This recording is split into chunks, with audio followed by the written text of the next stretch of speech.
Hello friends, welcome to Jagadish 66 స్వాగతం. అందరూ ఎలా ఉన్నారు? బాగున్నారా? బాగుండాలి మనస్ఫూర్తిగా కోరుకుంటున్నాను. అయితే నేను ఈరోజు అన్నా క్యాంటీన్కి భోజనం చేయడానికి వచ్చాను. అంటే ఎందుకు వచ్చాను ఏంటన్న తర్వాత చెప్తాను తర్వాత వీడియోలో. అయితే ముందుగా ఈ అన్నా క్యాంటీన్కి లోనకి వెళ్ళిన తర్వాత నాకు మతి పోయిందనమాట. ముందుగా కూడా చెప్తున్నాను, నేను ఏ రాజకీయ పార్టీకి అభిమాని కాదు, కానీ చేసే మంచి పని ఏదైనా సరే చెప్పాలని మీకు తెలియజేయాలని నా వీడియో తప్ప ఇంకేమీ కాదు. అది నిజంగా బయట నుంచి చూసినప్పుడే ఇదంతా కట్టిన విధానం, మెయింటెనెన్స్ నాకు మతి పోయిందనమాట.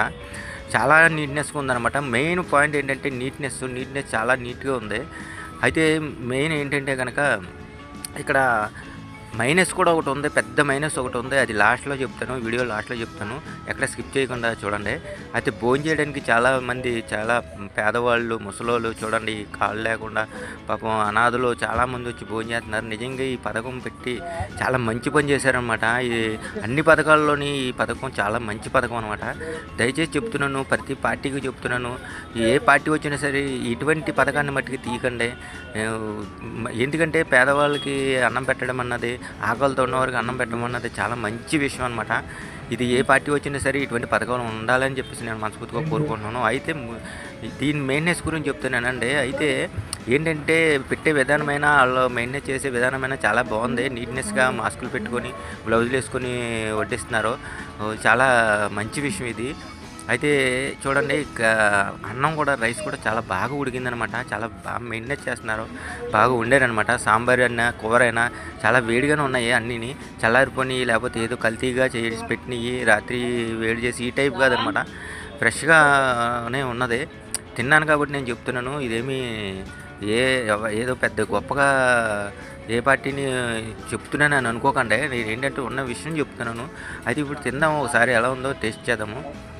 టేస్ట్ చేసిన తర్వాత దీని విషయం కూడా చెప్తాను, ఆగండి. నిజంగా చెప్తున్నాను, టేస్ట్ చేసాక చెప్తున్నాను. నిజంగా అవుతాయి కనుక చాలా బాగుందనమాట. అన్నీ బాగానే ఉంది. ఎందుకంటే 5 రూపాయలకి ఇటువంటి క్వాలిటీ ఇచ్చి ఇలాగా ఇవన్నీ ఇస్తున్నారంటే ఓకే. మనం ఇంకా ఇంతకన్నా ఎక్స్పెక్ట్ చేయకూడదనమాట. అయితే ఒక సాంబార్ వేశారు, కర్రీ వేశారు, పచ్చడి వేశారు, పెరుగు కూడా వేశారు. బాగానే ఉంది. అంటే ఒక్కొక్క రోజు ఒక్కొక్క వెరైటీ మారుతుందంట. అయితే నాకు పొద్దున్న మళ్ళీ టిఫిన్ కూడా పెడతారంట. అది మనకు తెలియదు, మనం మొట్టమొదటిసారి కదా వచ్చిందని చెప్పాను. అయితే చాలా బాగుందనమాట. అంత నిజంగా ఆకలితో ఉన్న వాళ్ళకి ఇది ఏదో అంటారు, అన్నపూర్ణ అని, దేవి అని, ఆకలితో ఉన్న వాళ్ళకి నిజంగా అది నాకు గుర్తు రావట్లేదు, కానీ ఆకలితో ఉన్న వాళ్ళకి అన్నం పెట్టడం అన్నది ఇప్పుడు నాకు మొట్టమొదటిసారిగా తిన్న తర్వాత తెలిసింది. అయితే ఏంటంటే ఇది చేతులు కడుక్కోవడానికి సింక్ కూడా చాలా బాగా సెట్ చేశారన్నమాట. ఎక్కడ కూడా వేస్ట్గా పడేయడం, ఎక్కడ పడితే అక్కడ ఇసిరేయడం అలా కాకుండా మంచిగా నీట్నెస్, మెయిన్ నీట్నెస్గా చాలా మెయింటైన్ చేస్తున్నారన్నమాట.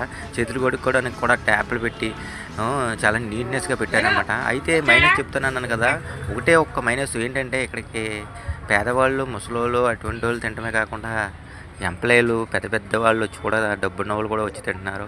ఒకసారి దీని గురించి ఆలోచించాలి. అన్నానని ఎవరో తప్పుగా అనుకోకండి. ఎందుకంటున్నానంటే ఇలాగా నిజంగా ఆకలితో వచ్చిన వాడికి ఆ టయానికి అన్నం అయిపోతుంది. అయితే దీని పరిష్కారం ఏంటంటే నాకు అనిపించింది చెప్తున్నాను. ముందుగా వృద్ధులకి, వికలాంగులకి పెట్టిన తర్వాత ఆ తర్వాత ఎవరికైనా పెట్టాలి. ఇదే నేను అనుకుంటున్నాను. మీరేమనుకుంటున్నారో కింద కామెంట్ చేయండి. ఈ వీడియో నచ్చితే లైక్ చేయండి, షేర్ చేయండి, సబ్స్క్రైబ్ చేసుకోండి. Thank you friends.